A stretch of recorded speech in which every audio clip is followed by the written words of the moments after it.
Have you seen this man? There is a reward for this man. No, there was a reward for this man. This I guess, leader of fucking Al-Qaeda in Iraq, the Iraqi franchise of Al-Qaeda.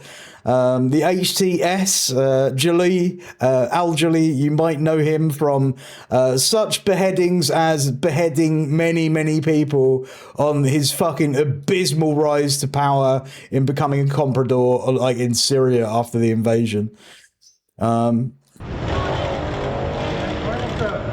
I refuse to call him by his new name. I refuse.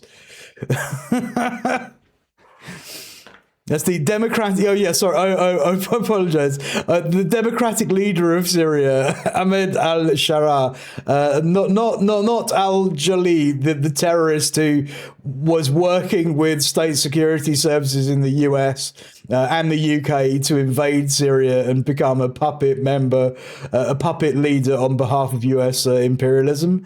Not the same man who held up heads, which he would beheaded. He'd freshly cut off himself. Not that man either. This is number 10 Downing Street. This is the seat of power in the United Kingdom. I mean, technically this isn't door watch, so we are safe. There we go. There we go. Love to see it, don't you? Fuel duty, Prime Minister. And that's the question. That is the question. Yeah, it is door watch. It's not technically door watch because door watch has to be live. But the question that they ask is, are you going to increase fuel duties, Prime Minister? That's the one question that you ask when a member of Al-Qaeda comes to your door who has beheaded people and you shake his hand and the press asks, what are you doing about fuel duties, Prime Minister? Are you going to put them up? Yeah.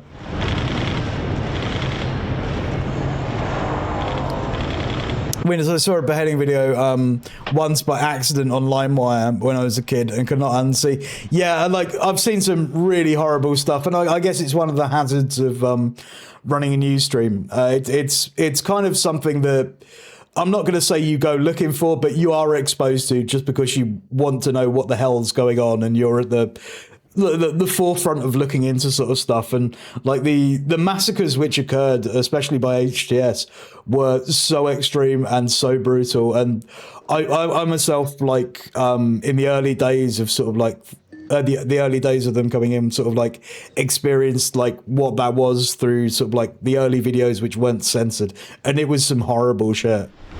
And there they are in front of the fireplace. 10,000. Just going to mute that for a second. Great. Thank you very much.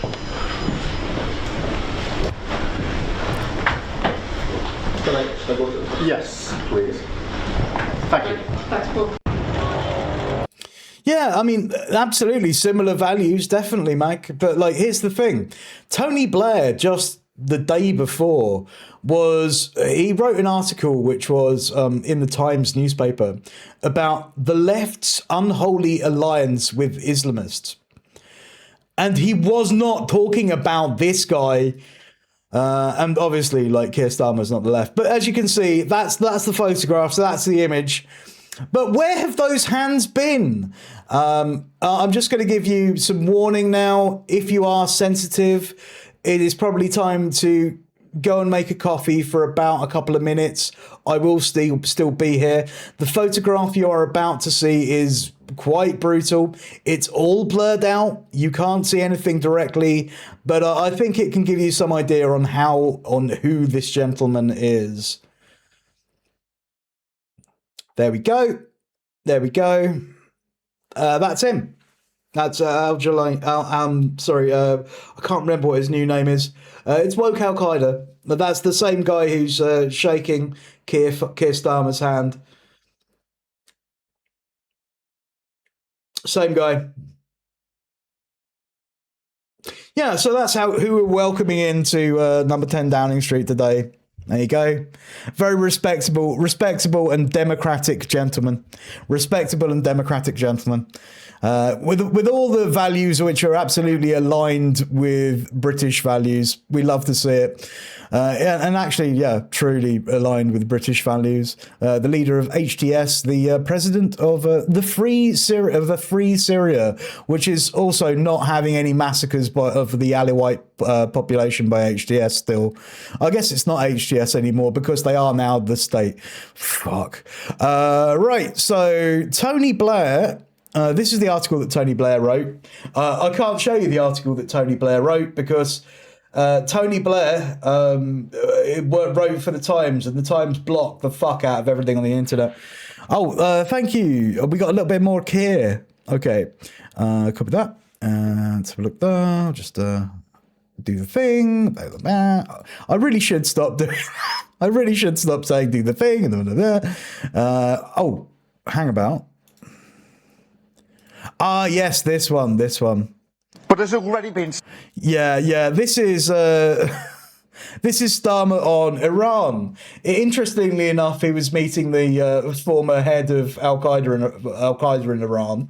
Already been said, the backdrop to these elections is uncertain. We're facing a war on two fronts. The Ukraine war now, 4 and a bit years in, and let's salute the bravery. Oh my goodness, Levantine. His mentor was Al-Zawahiri, who bombed a Muslim family wedding in my city. And I hope I've said that correctly. I try my best with names. I'm dyslexic and also English, and being English means that I'm a fucking idiot. I apologise. And now the other front, the other war, which is the Iran war, which I know is causing huge concern. People look at their screens and they're worried when they see explosions, infrastructure blown up, the rhetoric that goes with it, worried about whether this is going to escalate even further. And therefore it's really important that I reiterate where I stand. It has escalated even further. If you're saying, oh, well, the US empire's actions against Iran caused no escalation. Yeah, there's been massive regional escalation. You've got, Israel intruding into southern Lebanon and, that's been a long-term idea of, a greater Israel. You have Israel actually sort of, taking and capturing fucking Syrian territory as well. There's no way that you can say that this hasn't spread. You've got Yemen, who are actively now at war with Israel and the US, and the Red Sea is closed to shipping navigation, lest you want to get sort of a Yemeni missile on your ship. No, this is escalated to a level that has not been known before. You're talking about Iran attacking US bases in the region. Yeah, you're talking about obviously then you've got the proxy war between the UAE and Saudi Arabia in the west of Yemen themselves. I'm sure that's going to be a flashpoint. There's so much fucking kicking off here. There's so much kicking off. And that doesn't even account for the fucking fact that the Strait of Hormuz is closed, which is the primary thing that the West is just fucked about. It's fucked. So yeah, there has been escalation. Al-Qaeda, not Al-Qaeda, but resistance factions within Iraq themselves have been targeting US bases. They've shot down fucking multiple aircraft. Holy shit. Yeah, multiple fronts in the same war. And it is the same war, Mag. It is. And where this government stands. Because this is not our war. Yeah. And we are not going to be dragged into it. And that's why we're not allowing US combat missions to be flown from British bases. And that's why we haven't deployed naval assets to protect fucking Cyprus. And that's why we also haven't got fighter bases in Jordan shooting down incoming drones which are targeting US imperial assets. And that's why we are not providing drone technology to Israel directly Exactly. That's why we're not supplying parts to F-35 fighters in Israel that are on bombing sorties in fucking bloody Lebanon. That's why, yeah, we are not involved. We've never been involved in any US war, have we? No, because it's not just a US war, it's an imperial war. And we are part of that imperial empire. So yeah, we're involved up to our fucking necks, Mr. Starmer.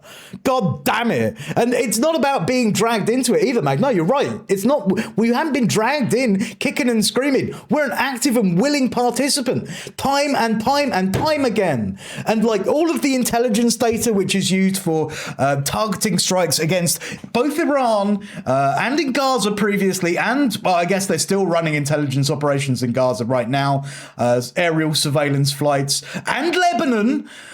That's all coming out of RAF Atroki. That's all coming out of fucking our base in Cyprus. All of it. So no, we're not just being dragged into a war that we won't want anything to do with. We're a small bean member of an imperial fucking structure which is fucking setting the world a fucking blaze.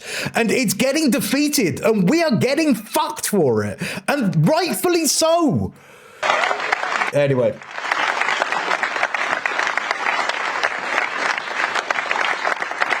Yes, of course, we will defend British lives and British interests. Thank you, Creamy. I'd be interested in seeing that if you could provide it.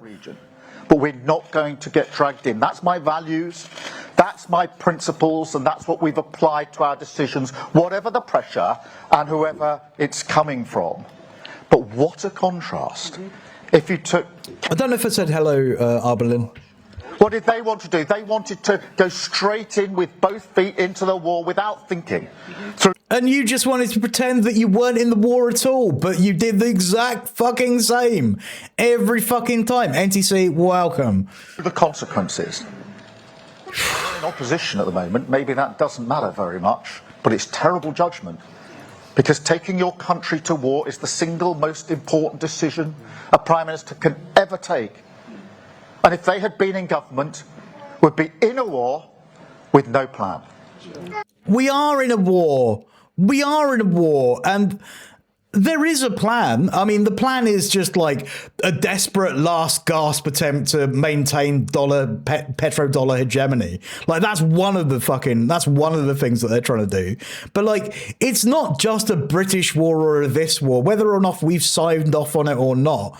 Like there are things which you are definitely doing to participate in that murder, that genocide. Fuck you. Polanski. He thinks that with a war on two fronts, now is the time to give up our NATO membership. Now is the time to start negotiating with Putin over our nuclear deterrent. Yeah, I guess we'd be better off with 99.9% Hitler as opposed to 100% Hitler, right? I guess maybe we'd have a different shade of Hitler. We'd have a different rhetorical style of Hitler. If the Hitler say, doing the Hitler things said them in a nicer way, that would be a more acceptable type of Hitler, right? That's the type of Hitler that the Britons want. Fucking hell. Like, they're not, this party politics, it doesn't even like touch the surface of the real problem. The real problem that we have is that it's an empire, and it doesn't matter which side of the bourgeois ruling class are in charge of it.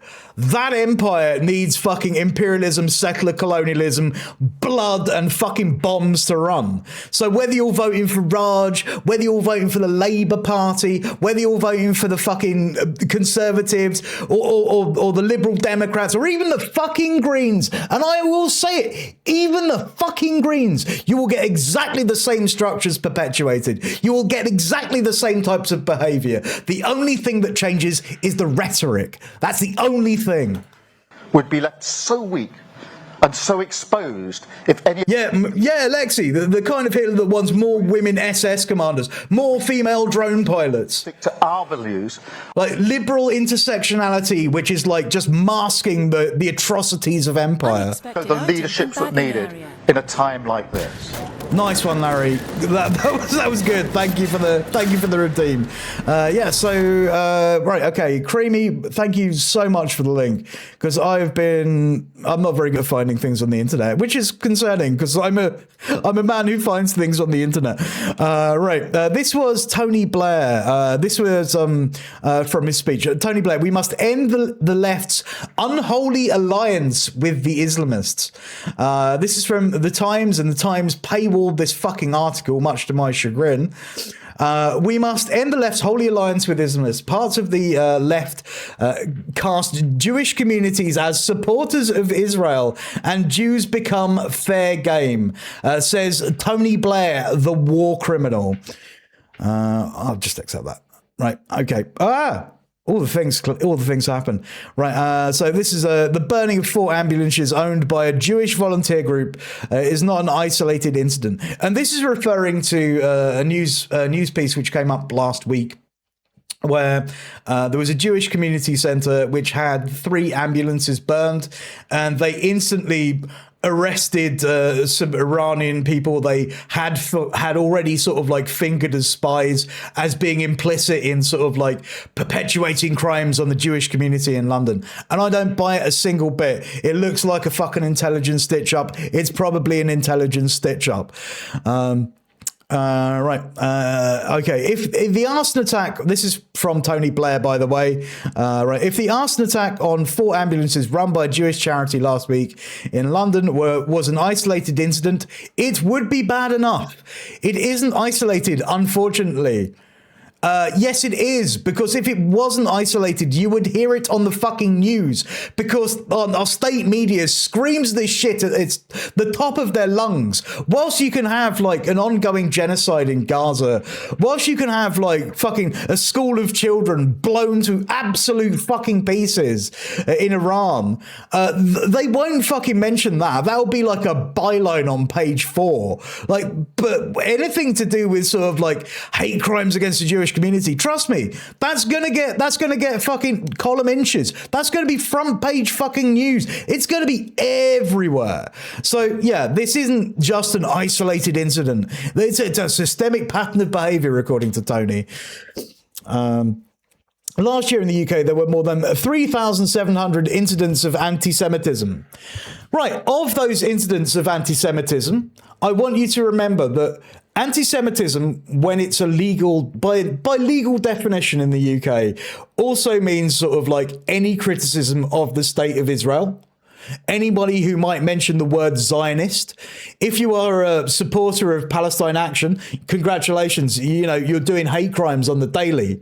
That's what this fucker means. And these 3,700 incidents of anti-Semitism, interesting story today just came out. They're stopping monitoring hate crimes, as the police are calling them, online. They're stopping monitoring those numbers. They're not giving those numbers anymore. But I'm going to say this is every fucker who's had a visit from the police for posting something like Israel does not have a fucking right to exist. This is what that number consists of. It's not 3,700 attacks. It's not 3,700 assaults. It's not 3,700 fucking ambulance burnings.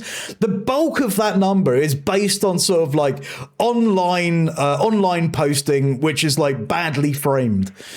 With a sharp increase in attacks on visibly Jewish people and public figures, including an attack on the Manchester synagogue in October. And there was an attack on a synagogue in October, and we watched it on stream. We watched the police shoot someone on stream. We watched that. We saw that. And that was highly fucking suspicious in my eyes. Yeah, so you're telling me the lies about the DPRK, the lies about DPRK are true in the UK? Yeah, absolutely. I mean, that's what they do here. Was this about the ambulances? You know, the vehicles containing 0 humans in them. Muslims were hate crimed when those ambulances burn, and they get 0 media attention. It's hundreds of scribbles of Free Palestine in a notebook, plus some fucking change. Yeah, and like, Jesus Christ, the attacks that we've seen from like Israel on ambulances which have victims of their own, of the fucking IOF bombings in them. My God, you know, like, It doesn't even bear fucking thinking about. The hubris which this is kind of like written with is disgusting.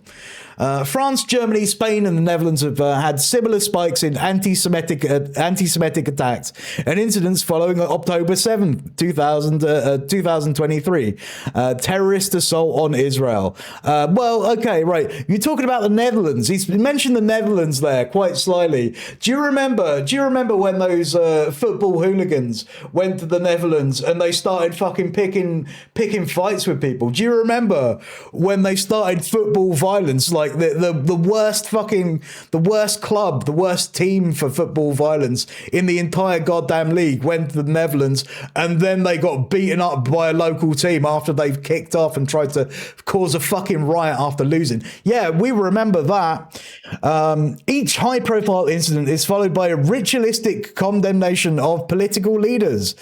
Except, and that one in the Netherlands was no different to that. They definitely condemned that attack, like the police came out. But later on, they walked back all the parts to do with anti-Semitism. The police specifically did that, and the mayor, I believe, at the same time. But they should never have said it in the first place. I have no doubt that they mean what they say, but their words haven't stopped the attacks. Jewish people in the UK and Europe are genuinely fearful. Some have already left the countries they were born and grew up in because they knew these countries are not dealing with the roots of modern anti-Semitism and the environment of tacit permission that stalks parts of Western politics. And again, like it's always going back to sort of like what anti-Semitism is.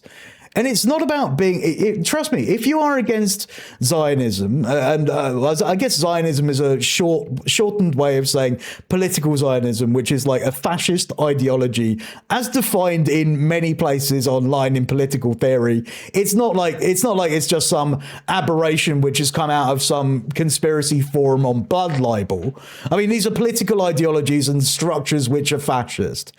If you have criticism of that, congratulations, you are an anti-Semite by this metric. So like, that's always worth keeping in mind. So we end up in a bizarre situation that a community relatively small in the case of Britain, which on the whole works hard, does well, and gives proportionately more philanthropically than any other, is targeted by bigotry. And do you know what I would say there to that statement? I would say that statement itself is anti-Semitic.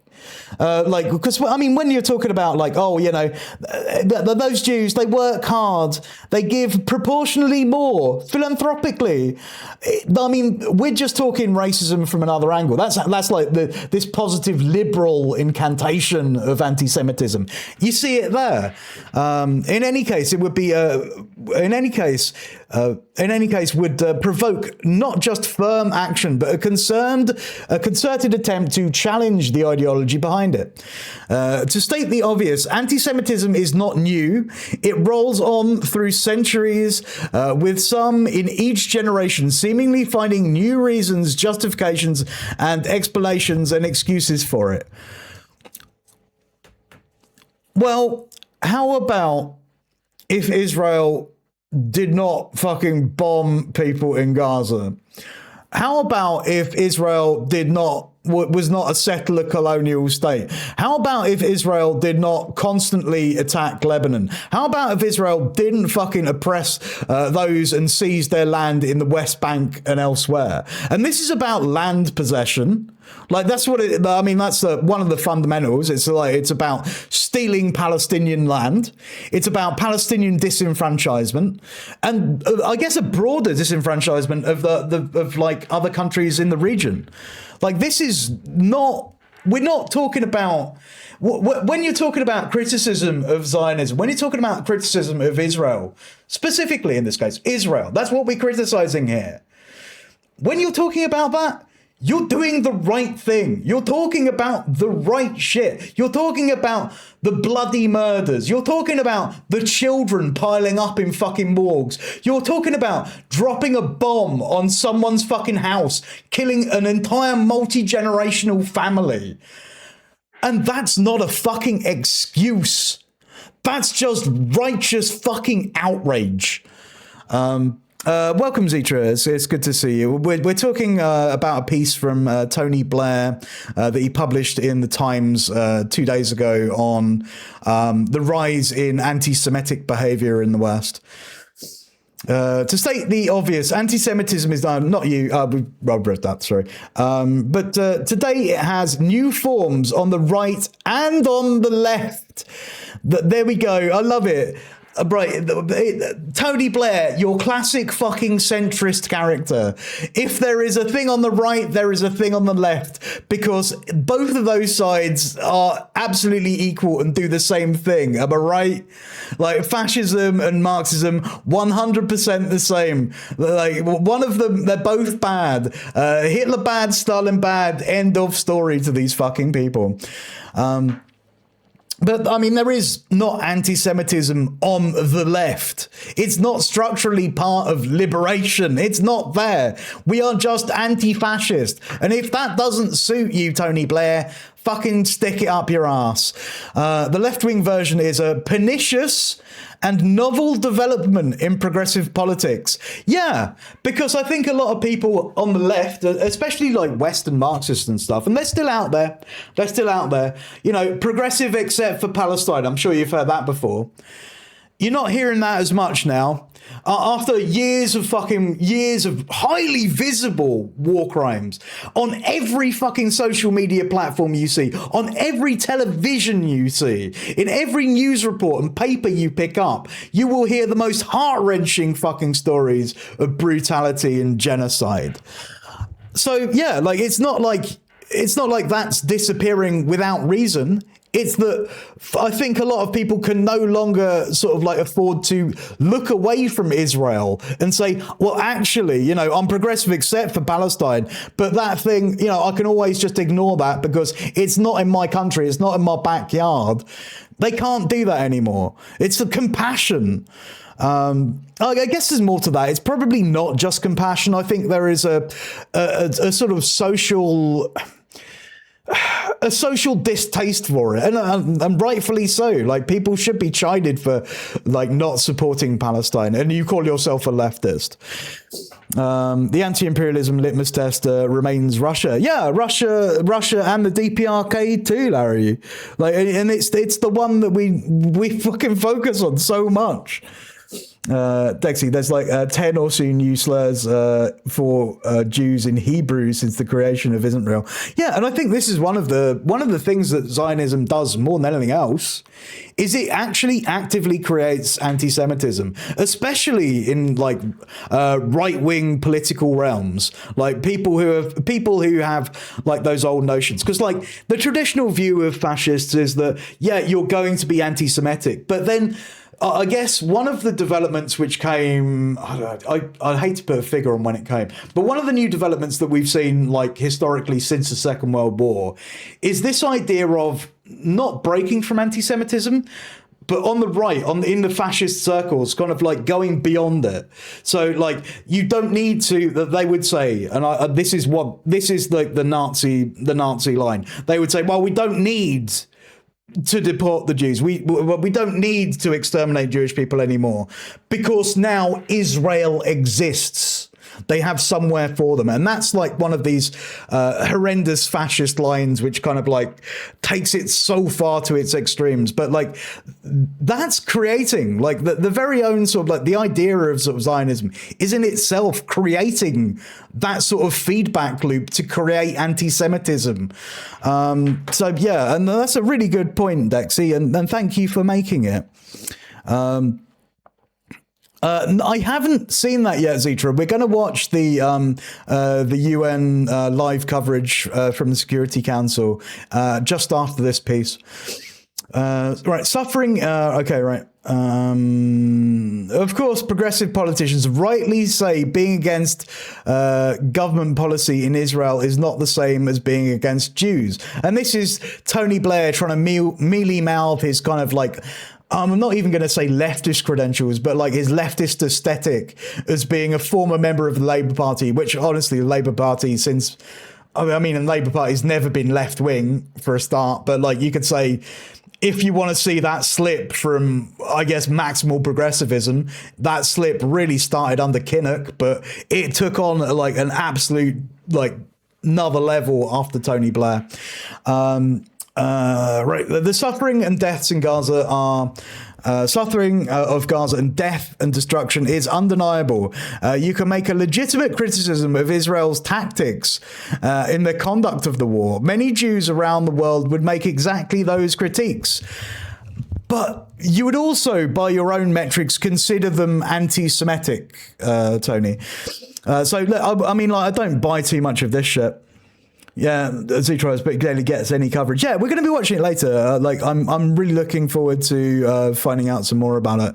I'm not sure how long it's going to run on, but we've just watched a piece earlier, Zitra, which was about sort of like Lebanon and Israel's, I guess, not expansion, but like a ramping up of efforts to invade. Right, but you cannot engage in such criticism legitimately if you also do not condemn the terrorism of October 7th. Well, okay, then I do not condemn the terrorism of October 7th because it was not terrorism. It was a liberation action. And it was a multifaceted military operation which targeted like military bases primarily. And there was so much Hasbro which was put out in the press about, oh, these attacks on the Nova Music Festival, oh, the rapes which happened. And if you really look into them, they've pretty much all been retracted now. And there certainly were casualties of civilians, because that's what happens when you fight a fucking war. And it was a war that the Palestinian people did not want to participate in. This isn't a war of choice. This is a war of survival, because we've seen what fucking Israel does to Palestinians. We've seen how it subjugates them and exterminates them, and that's the fucking point of it. So yeah, like this idea of like, oh, you know, you can't do this without criticizing Palestinian actions on October 7th. No, you can have absolutely uncritical support for Hamas, Palestinian Islamic Jihad, and Hezbollah, and the Iranian regime, as Tony puts it. You can have all of that support quite uncritically, because you understand that as a Marxist, the primary contradiction is imperialism, and that's the thing you fight. And it doesn't matter your allies, it doesn't matter your bedfellows, it doesn't matter your personal little tastes. There's a bigger fucking hand at play here. And other groups that do not recognize Israel's right to exist. There we go. Yeah, I was waiting for that. Yeah, Israel has no right to exist. None whatsoever. You cannot complain about the restrictions on goods and materials going in and out of Gaza unless you also reference the reasons for those restrictions. So you can't complain about Israel maintaining another strategy of war, which is like one of active starvation. You can't complain about that at all. You're not allowed to. You're not allowed to. Unless you see it from the Israeli side. Fuck you. Yeah, land back. I mean, land back, freedom and liberation. Holy shit. Like, I hate this guy. I hated him when he was one of the architects of the Iraq War. And we know exactly what sort of the Iraq War and British forces did in Iraq. They committed horrendous acts and war crimes, the woundings and killings of millions. My God. Yeah, that fucking text is going to pop a vein in my brain. I don't think I have the mental aptitude to handle this shit. No, I don't blame you, Zitra. Come back in about 10 minutes. We will be here. But holy shit. I thought I needed to, because this, and I'm just going to put this picture up again. Right? Because to Tony, Keir Starmer is also in the left, because there's no left anymore in this country. It's all there's no left. They're all just fucking liberals. But this is Jolie, and he's shaking hands with Keir Starmer now, the former head of fucking Al-Qaeda in Iraq. This man decapitated people. This man fucking decapitated people. But somehow, it's us. It's the anti-imperialists who have the problem. Not the fucking former head of Al-Qaeda shaking hands with Keir Starmer outside of number 10 Downing Street. That's not a problem. That's acceptable. Turning fucking Gaza into a bloody resort for the Blair Foundation. That's acceptable. All of that fucking privation, all of that genocide, that's acceptable. My God, this man fucking. I will get myself in trouble if I continue to talk. I'm not going to continue to talk. Yeah, no, exactly, Zitra. I think we all feel the same way. Like, strap me to a fucking missile. I'm ready to go. Yeah, Komradsky, welcome in. Yeah, and it was disingenuous for Israel to call for the war without accepting what is undoubtedly true, which is that the war would have ended at any point in time if Hamas had said they were releasing the hostages. It wouldn't. No way would it. No way would it. Like, the war would not have ended if Hamas tomorrow said, oh, and it was back then, a couple of weeks after October 7th. If Hamas were to release all the hostages en masse, it wouldn't have done anything. And we know that they don't give a fuck about the hostages because they've bombed fucking most of the ones which fucking remained. They fucking turned them into fucking ash. Jesus fucking Christ, they shot them on the streets when they were speaking in Israeli and waving flags saying, hey, help us, we're Israelis. They shot them fucking dead. This has never been about getting back the hostages. Never. My goodness. Right, so and withdrawing from the government of Gaza, and these are we talk about democracy, and Blair is big on democracy. He likes democratic input, but like the one thing that you can't do if you have democratic input into a democracy, like the government in Gaza, is you can't say, oh, actually, yeah, they're legitimate, and the people fucking want fucking Hamas. They want them involved in that democratic process. You have to fucking regime change them if their interests aren't aligned with settler colonialism, Zionism, and like an expansion of empire.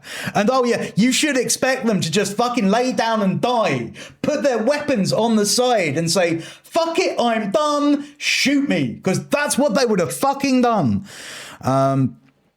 It makes me fucking mad, chat. These counter-arguments need to be made loud and clear by leaders. I don't know exactly what the response of people in Britain would be if we woke up one day between the hours of 6 a.m. and midday and 1,200 of our citizens were murdered, including and that's an outrageous figure. I'm absolutely sure that's one of the old numbers. It's one of the I don't think that's based on the official figures, including young people at a music festival. The music festival, which was taking place next to a fucking concentration camp, with women raped and others taken hostage. Women weren't raped. There has been no evidence. The New York Times directly withdrew that claim, which was made on their fucking podcast. And all of the shit about sort of sex crimes being committed on October 7th is absolutely fucking false. God damn it. Like, just repeating lies again and again and again. And the proportion to their size of the population, and for Britain, proportionate to the size of their population, the figures would be much larger. Oh yeah, it would be way more people if it was here. Yeah, because the British Empire never did nothing to no one and doesn't deserve to be fucking punished. I mean, that's a separate argument, but holy shit, like, if it happened, I wouldn't be fucking crying no tears, mate. I'd be like, Jesus fucking Christ, revenge is a bitch, isn't it? The problem is that under the pressure from party activists and parts of the Muslim community, and you can hear that fucking vile, like, if building inside parts of the Muslim community, yeah, I can hear this fucker's voice in my head. Many progressive politicians who do not sincerely reject anti-Semitism are not making these arguments and failing to take head on this literally unholy alliance between parts of the left and Islamists in our own societies, whose ideology leads to inextricably anti-Semitism. Fuck me. Like, when it comes to sort of like Blair and he's saying these shit like the Unholy Alliance and all this shit and rejecting anti-Semitism in parties, he's talking about the Labour Party now in that earlier sort of sentence. He's 100% talking about the Labour Party, because one of the things they did to get rid of like Corbyn and any people who call themselves democratic socialists in the Labour Party was they called them anti-Semites. They changed all the rules so that criticism of the state of Israel was in fact anti-Semitism. And goodbye Chris Walker, goodbye Jeremy Corbyn, goodbye anybody who supported sort of like ending any financing or weapons shipments to Israel. And it's not like Social Democrats are any kind of meaning of change, but like, you know, that's what he's talking about there. And obviously, right, the parts of the left and Islamists in our own society whose ideology leads inexorably to anti-Semitism. Oh yeah, because if you are a believer in Islam, that means that there's an intrinsic amount of anti-Semitism that you have inside you as a person. Am I right? It's not that you can fucking hate the state of Israel for fucking killing your family. Oh no. There's something that, you know, when you're born, you're just born a bad un. You're born wrong because you're foreign, aren't you? Because you're Muslim. That's right. Fuck you, Tony Blair. Yeah, Unholy Alliance. This language, it's fucking grotesque. It's fucking grotesque. Because failure to do so creates the climate in which, if anti-Semitism is not explicitly condoned, it flourishes. Oh my God! One poll during the Gaza war showed that only 24% of British Muslim community believe that October 7th happened the way it did. Some even believe it was an elaborate Israeli plot. This is frankly unacceptable. And like, why? I mean, this is the thing, yeah? You could say, oh, well, why do you think, mate, some people might think that this was some elaborate Israeli plot? Well, I mean, like, because there were funding links. There were funding rings between the Israeli government back in the day and political organizations in Israel. Why the fuck wouldn't you think that? Why the fuck wouldn't you think that when every other fucking day, everybody around you is getting murdered by the state of Israel? Why the fuck wouldn't you fucking think badly of like the Zionist entity? Why? Like, there is no reason why you should like somehow like equivocate sort of like October 7th and the military operations that took place. And I don't know, you know, just like the wholesale destruction of, and the mainstream press is reporting it as like 70,000 people. It ain't fucking 70,000 people, trust me. When the dust settles on it, those counts are going to be so much higher. We're talking hundreds of thousands of fucking people in Gaza. When that happens, holy shit, how do you ever think that, like, you could equivocate, like, 1,000 Israelis? Well, I mean, okay, well, you know, let's I mean, Tony Blair's making a scales argument, isn't he? He's making a scales argument. It's that, like, 70,000 people dying in Gaza, it weighs about the same as, I don't know, like, 1,000 Israeli lives. That's the equivocation, isn't it? They're the same. 1,000 Israeli lives, 100,000 or so Gazans. Fuck them. They're worth less to us. They're less than human beings. Because the only good human beings to an Israeli, especially a Zionist, are fucking bloody Israelis. Like, it's grotesque. Like, all this fucking fascist shit. Jesus. I know some that say defending the state of Israel is not the way to defeat anti-Semitism. No, it's like, well, that's the thing, it's not. But Tony Blair's never been about defeating, defending, well, I guess defeating anti-Semitism. He actually made an anti-Semitic point earlier in the article himself. That's not about it. It's about the protection of like empire and its ability to expand, do settler colonialism, land extraction, I guess land dispossession, the extraction of resources, and all of those things that we know it's doing to maintain itself here in the UK, the things which fund our fucking NHS, that like all those arms sales, all those drones that we send them. Don't think that doesn't come back into the public coffers. None of this means that you cannot support the creation of a Palestinian state or strongly disagree with this or that action of government of Israel, particularly when the government includes within it figures from the very far right, with whom it should be said most members of the Jewish community would disagree. We're strawmanning now. He's strawmanning Zionist support for Netanyahu and all these people. Oh my God! In a way in which he's trying to say, "Look at me. I'm the centrist in the room. I have a reliable way of looking at this. An ontology which is like we just view the thing from both sides. But really, I'm kind of just a progressive leftist. But if you were to talk to a Zionist, I think they would say, you know, Netanyahu is going a little too far. And it's not about Netanyahu either. It's never been about fucking Netanyahu. Netanyahu is just symptomatic of like the entire settler colonial project. Yeah, I mean, fucking hell, if Netanyahu died tomorrow, there's another Netanyahu waiting to go. Like that's the whole fucking thing. It's not like there's any form of Zionism which is better than any other form of Zionism. Like Labour Zionism, like this is one of the fuckers who would tell you that, oh, well, you know, it was better under Labour Zionism, wasn't it? It was better under Labour Zionism. But at the same time would not admit that Labour Zionism is just in fact just another element of fascism. Fucking hell, all Zionism is just fascism at a root. Okay, right, so, but it does mean that understanding that without a challenge to the ideology that encourages anti-Semitism. Oh, the ideology that encourages anti-Semitism. What would that be, Tony? Oh, yeah, that's Islam. Islam is anti-Semitism. Yeah, both sides. While clothing it in indignation at a human cost of war, innocents like the one with the ambulance, incidents like the one with the ambulance will continue to be a shame of our society. End of article of Tony Blair. And like, I'm just looking at the article now. This is a Substack piece. I have never trusted Tony Blair. I concur. I've never trusted Tony Blair. That fucker betrayed everybody. It's cause he's got so much blood on his hands. He should be fucking sent to the goddamn Hague. We should fucking try him in a court. We should probably bring back the death penalty for those kind of genocidal crimes.